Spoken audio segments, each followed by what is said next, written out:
뇌성마비는 발달 중인 태아 혹은 영아의 뇌에 손상이 발생해 영구적인 장애가 남는 질환인데요. 주로 0세에서 2세 사이에 발병하는 것으로 알려졌습니다. 오늘 첫 번째 주제는 운동장애, 언어장애 등의 복합장애를 유발하며 완치가 어려워 조기 재활치료가 중요한 뇌성마비의 재활입니다.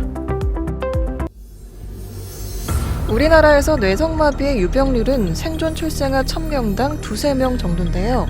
이 수치는 지난 40년간 큰 변화를 보이지 않았지만 추세로 보자면 증가세로 볼 수 있습니다. 증가세의 원인으로는 산부인과와 신생아 중환자실 치료가 과거에 비해 크게 향상되고 조산아의 생존율이 높아진 점 등을 들 수 있겠습니다. 뇌성마비는 하나의 질병이 아니고 뇌가 미성숙한 시기에 뇌 손상으로 인해 발생하는 운동과 자세 이상을 특징으로 하는 임상 증후군입니다. 이로 인해 보행 및 이동에 제한이 생기며 언어장애, 정신지체, 감각장애나 경련과 같은 다양한 증상이 동반될 수 있습니다. 뇌성마비 아동의 기능을 호전시키려면 가능한 조기에 위험군을 선별하여 조기 치료를 제공하는 것이 무엇보다 중요합니다. 조기 치료는 조산이나 저체중 출생아 등 뇌성마비 위험도가 높은 아동이 뇌성마비로 진행하지 않도록 하거나 지연이 있더라도 발달을 잘 따라가도록 돕는 것이 목표입니다. 조기 진단은 아동의 운동신경 및 성장 발달을 정상에 가깝도록 발전시키는 데 대단히 중요한 요소입니다.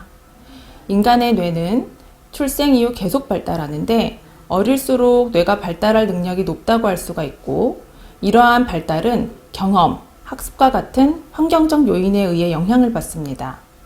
또한 아동은 발달할 때 특정 기능과 행동을 학습할 수 있는 결정적인 시기가 있고, 이 시기를 놓치게 되면 발달이 제대로 이루어지지 않을 수가 있습니다. 따라서 뇌성마비를 가능하면 빠른 시일 내에 진단하고 이러한 치료를 가능한 한 조기에 시작해야겠습니다. 정상화 발달 과정은 평균적으로 생후 3개월에는 머리 가누기를, 6개월은 혼자 앉기, 8개월에는 기기, 8에서 12개월은 잡고 서기, 12에서 17개월은 혼자 걷기가 가능합니다.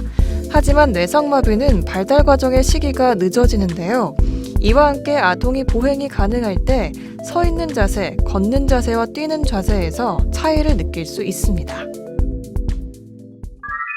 유아가 자극에 지나치게 과민하거나 둔감할 때, 몸에 힘이 없어 축 처지거나 반대로 과도하게 뻣뻣할 때 의심해 볼 수 있고, 뒤집기, 앉기, 기기, 서기 등의 운동 발달이 또래보다 늦을 때에도 뇌성마비를 의심할 수 있습니다.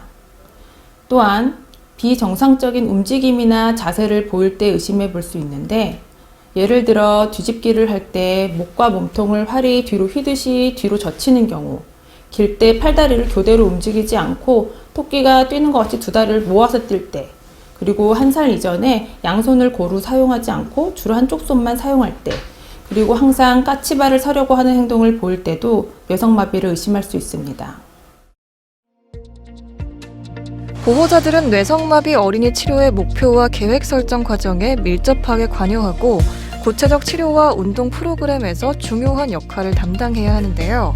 뇌 손상이 진행되는 것은 아니지만 시간이 지나면서 신경 운동장애의 양상이 변할 수 있고 근골격계의 2차적 장애가 동반될 수 있으므로 증상 진행에 따라 가장 적절한 재활치료가 제공돼야 합니다.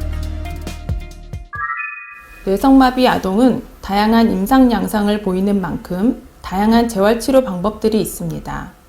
기본적으로 운동치료와 작업치료, 언어치료가 있고, 보조기를 사용하거나 약물치료를 하기도 하며 필요에 따라 수술적 치료를 하는 경우도 있습니다.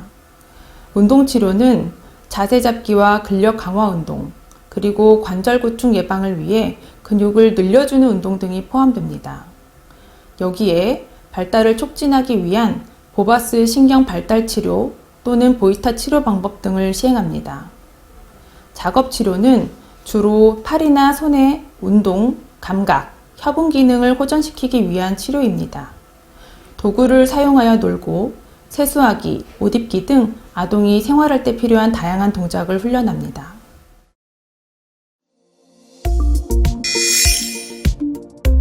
뇌성마비는 기능상 이상이기 때문에 정도가 심하지 않다면 1세 미만의 조기 진단하기가 어렵습니다.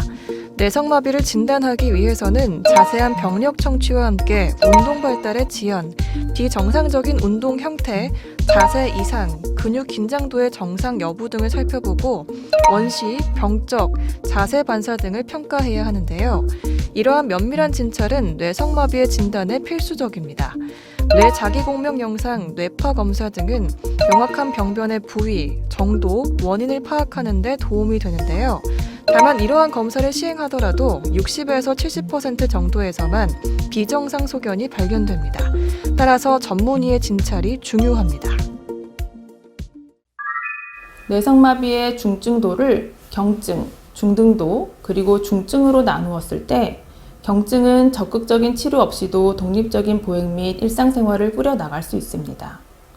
중등도는 보조기, 보장구의 도움으로 보행, 일상생활 동작 수행이 가능하고, 마지막으로 중증의 뇌성마비는 이러한 보조기를 사용해도 보행과 일상생활을 다른 사람의 도움 없이는 수행할 수 없는 경우를 말합니다. 이동과 보행을 얼마나 독립적으로 할 수 있는지에 따라 대동작 기능 분류라는 평가 도구로 5단계로 나눠 분류하기도 합니다.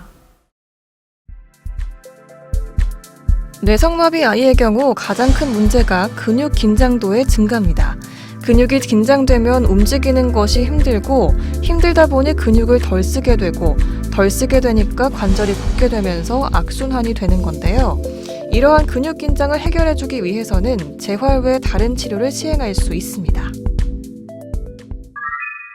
경직은 경직이 나타나는 범위나 중증도에 따라 다양한 방법으로 치료합니다.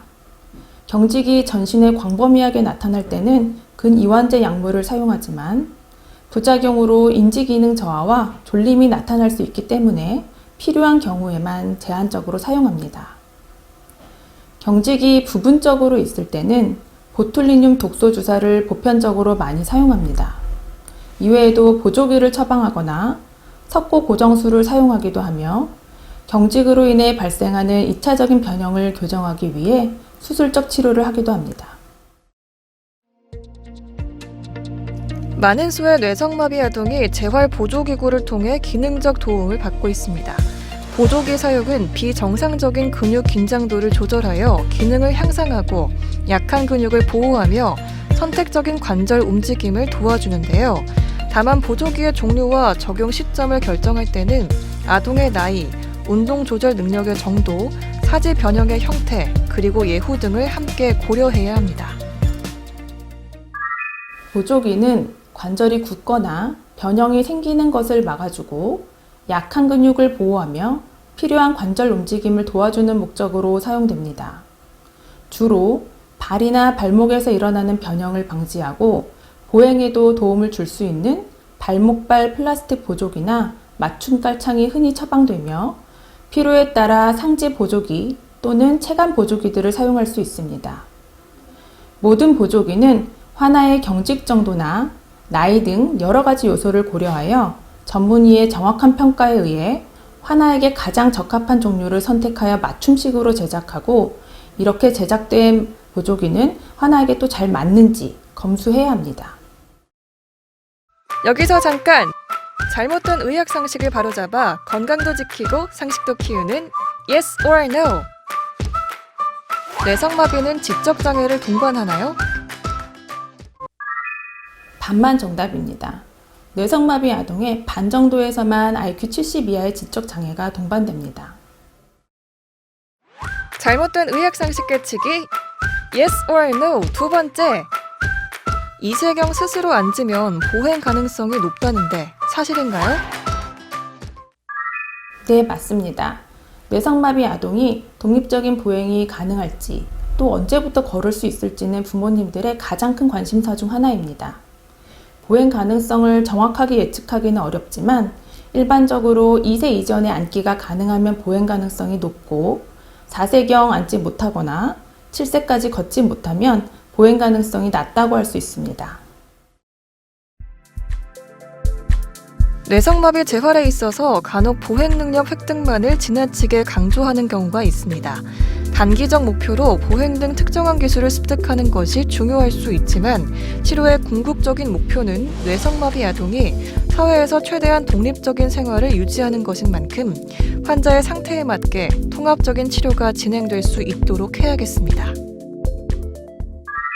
뇌성마비는 조산과 저체중 출산이 가장 큰 위험인자이고 원인이 확실하지 않은 경우도 많기 때문에 완전한 예방법이 있는 건 아닙니다. 하지만 임신기간 풍진이나 매독 등 바이러스 감염이나 약물 복용 등 다른 잠재적인 위험인자들을 잘 조절해야 하며 소아 시절 두부 외상 등 후천적인 원인이 발생하지 않도록 주의해야 합니다. 자녀가 뇌성마비로 진단받으면 부모님들이 당황하고 절망에 빠지는 모습을 많이 봅니다. 하지만 뇌성마비는 증상이나 중증도가 매우 다양하며 보행 및 일상생활에 거의 지장이 없을 정도로 경미한 경우도 많습니다.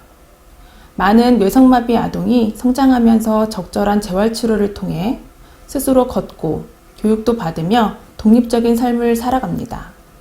이를 위해서는 재활치료실에서의 치료뿐 아니라 가족 구성원들의 참여가 매우 중요하다고 할 수 있겠습니다.